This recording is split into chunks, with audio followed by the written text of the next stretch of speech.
It's Wednesday night and time once again to meet more of Eric's heroes. And Eric, we all know you find fascinating people everywhere, all over the state, everywhere. This week's hero is truly one of a kind. Listen, you could look all over the world. I guarantee you're never going to find another guy quite like this. He stays in one place and waits for the world to come to him piece by piece, and it does. His name is John Anderson. He's my hero.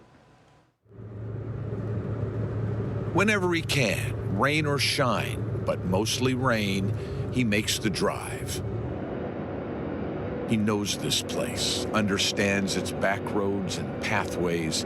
It's a ritual, this trip, a thing he's done so much that it's almost like a reflex. You ready? I'm ready.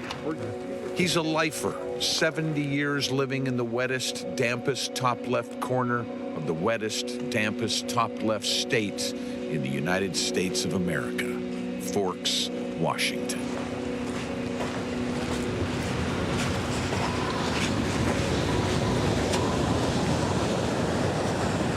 Eventually, the horizon opens up to an untamed world, a raw place, windswept and rugged, and beautiful, the way a storm is beautiful.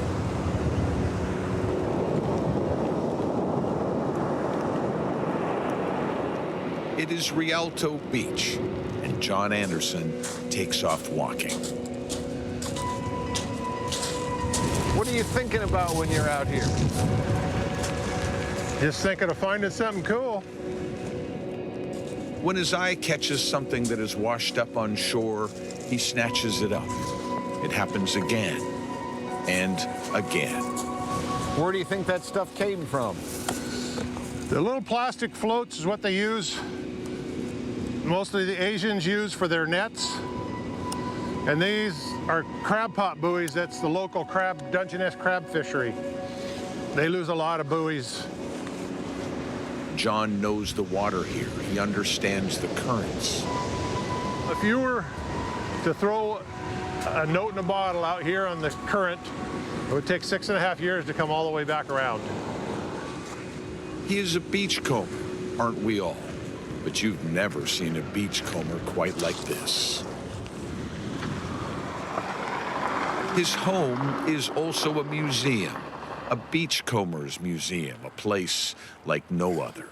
Outside, a giant pillar of floats and buoys reaches skyward, thousands of the things, and everywhere there are homespun, flotsam features. And everything in here, all the stuff you found. Yep. But inside where he keeps his most prized treasures, a strange and wonderful world awaits. This wall here, these bottles here are Suntory whiskey.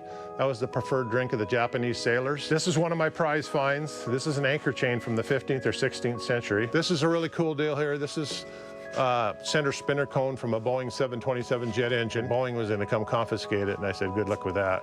It is a cluttered boneyard of bits of boats and pieces of other people's lives that have sloshed around the world and washed up ashore from who knows where. How old when you first started?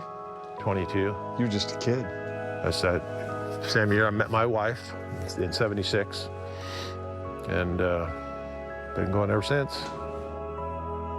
Fishing lures, forgotten dolls, Raggedy Ann heads by the dozen, hundreds of lighters, shoes, a sake bottle with a snake inside, a mammoth tooth, and bins of toys that floated away.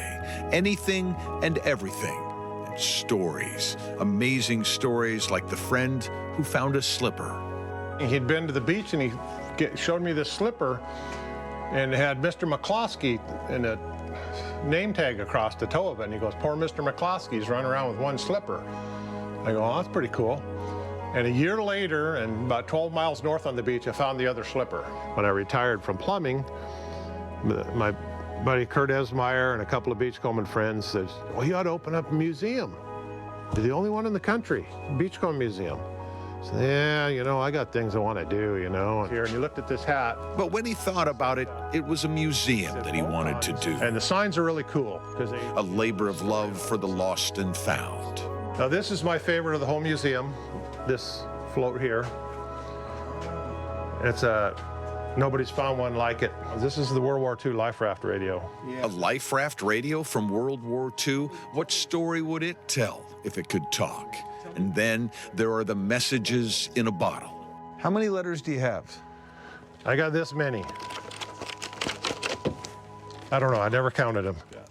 All of these washed up on shore in a bottle from romantics reaching out into the world the old-fashioned way.